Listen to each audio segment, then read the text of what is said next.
Kaldırıldı herhalde. Bayrak başladı. Sonra başladı.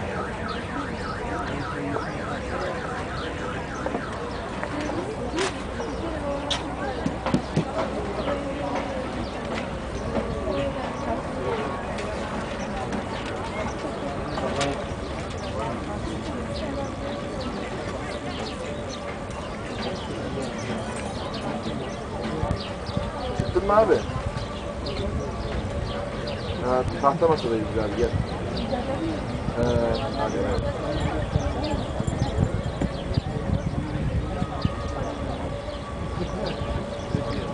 Kaya kadar ki ne lan?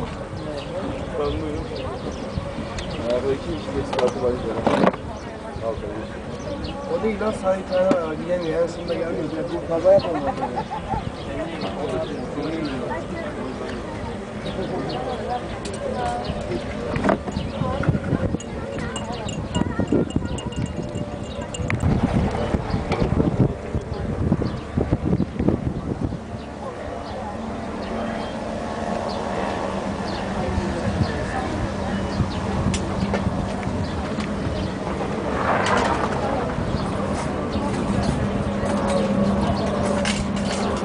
Red Bull mu var?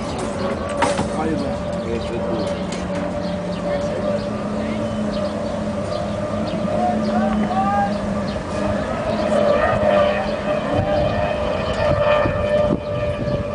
Ses çıkıyor şurada. Hiçbirinden çıkmıyor ya.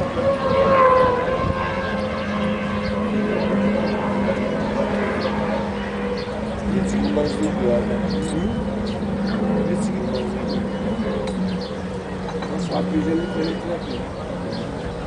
Yetsi ki. Hiç bilmiyorum. Hiç bilmiyorum ama. Otobüsün sonra Yetsi ki. Bundan da ben öyle. Yumruk muydu? Hep nereye gitti?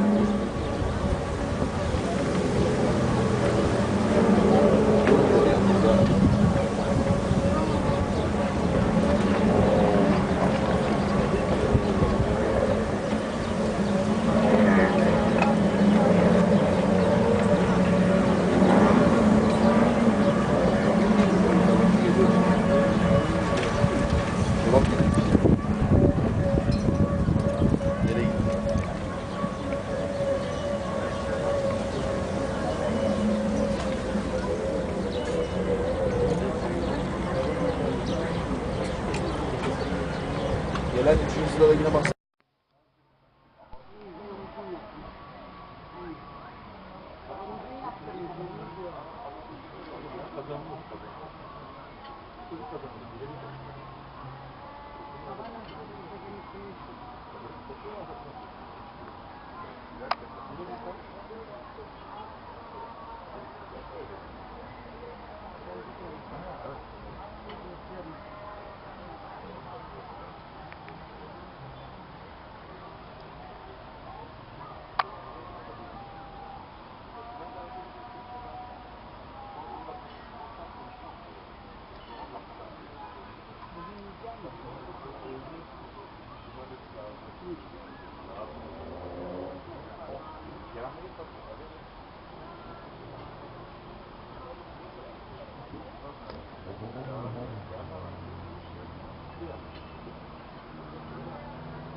Keskin bir kömür kokusuyla dolar.